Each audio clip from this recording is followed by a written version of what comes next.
"Don't worry about it," I said generously.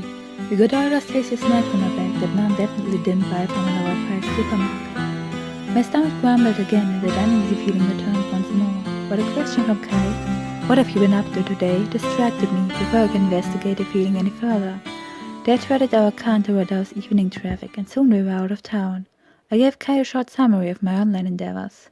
Just when I wanted to ask for food for the 7th or 8th time this evening, Louise, who probably had a good lunch and a nutritious dinner, posed a question from the back seat, once again diverting my attention from the issue of food. "Any new criminal cases like we had last Christmas?" "Oh no," my dad laughed. "Not a single thing out of the ordinary these holidays. The last couple of weeks have been quiet. Michtel is just a mountain village in the middle of winter." I suppose the oddest thing to happen was Mr. Full collapsing in a supermarket last week. Just that name and the mention of a supermarket reminded me uncomfortably of food.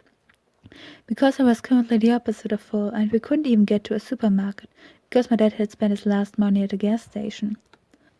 "Who? How that happened?" Louise asked, unreasonably not sparing a single thought to the topic of food. If I had to guess, I'd say that she didn't just have lunch and dinner, but also had a massive piece of cake, whereas I only had a massive black hole in my stomach that I could probably easily fit into the entire red bag, with carrying handles and all. And of course my dad offered a much too long explanation. "I don't think you've ever heard of Mr. Full. He doesn't visit church on the regular, nor is he a member of a parish council. He used to be completely opposed to anything religious, allegedly got into some terrible fight with his family that left him pretty much completely isolated from them. I've only heard rumors, but apparently there was an awful pastor in his youth who forbade him to play football and even threatened to not confirm him if he didn't show up on Sunday because he's football training one more time. And in order to spite him—" "What's confirm again?" Kai asked, and I could only stifle a groan, because I was really terribly hungry, and all I wanted to do was devour the entirety of the red bag, and not hear another one of my dad's shitty sermons. "I have a friend who plays football a lot." No wonder that Kai showed a heightened interest in this particular story. He was a football freak himself. Luckily, otherwise we would not have found him in 1,000 years. "Because, well," Kai continued, "he told me that his older brother was going to be confirmed this spring, and he already knows that he's going to get a lot of money from all his relatives, and already plans on spending all that money on a new phone and a racing bike. It's basically just about money, right?" My dad almost choked. As mentioned before, Kai really wasn't a religious type of kid, but then excitedly cleared his throat. He had studied theology, and the question was just his idea of expertise. I already had a niggling premonition that we'd get an even longer explanation, even though we hadn't even finished the story of Mr. Full. I almost hoped that my dad would forget about it, because I was tired of hearing someone called Full when my stomach wasn't full at all. "Well, confirmation," my dad tried to keep it short, likely knowing himself that he was bound to fail miserably. "Confirmation is a celebration, set somewhere between Easter and Pentecost, and usually happens when a child, or well, a teenager in question, is 14 years old. It's a family celebration on one side and an important Christian ritual. The main act happens before the celebration and refers back to the baptizing of a child.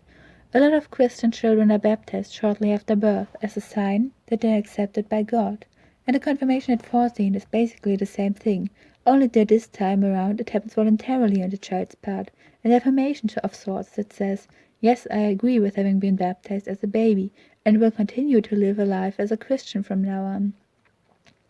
Each teenager receives a confirmation motto, a biblical saying that expresses the core of the confirmation, for example, 'Yes, Lord, I believe,' or a saying that encourages the teenager to do good in life, 'Always pursue what is good among yourselves.' And I'm sure he could have spent at least another hour listing examples, but thank God someone, Louise, interrupted him. I was baptized as a little kid. My parents didn't make much of a fuss about it, but my grandma told me when I was 7. And I, to my best knowledge, wasn't baptized at all," Kai chimed in. "I know what happened to this other guy, Mr. Full. I'm interested because I ate a lot of bread with chocolate cream just before you arrived." Louisa further traced the conversation with a grin. "I don't know about you, but I'm feeling definitely full." Amazing, I thought. I'd much prefer if the man was called Mr. Hungry, and if his first name was Extremely. "Oh yes, Mr. Full," my dad struggled to come back to the previous thread of conversation. "I wanted to tell you about him, unfortunately," I thought, but didn't say it out loud. Even I could learn to keep my mouth shut from time to time. "Anyway," my dad continued, "that Mr. Full had been living your life away from God, spending decades without even a single prayer." "Wait, what?" asked Kai. "Are you saying that not praying is bad?"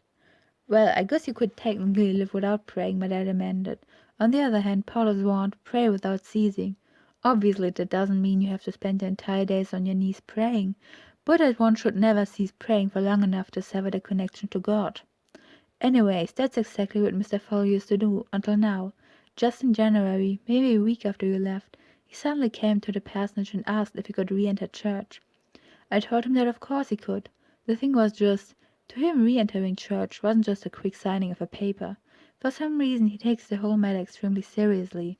He read about Lent and repentance in the Bible and various other devotional literature.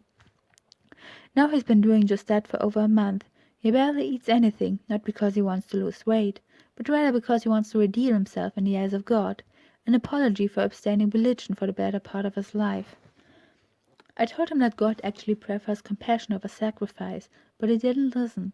In the end of the story, or well, not the end, but what happened, was that he was so exhausted that he collapsed in the middle of a supermarket and took an entire shelf of canned soup down with him. He was so disoriented after that he took a few cans home, obviously running back to pay him the second he realized what he'd done.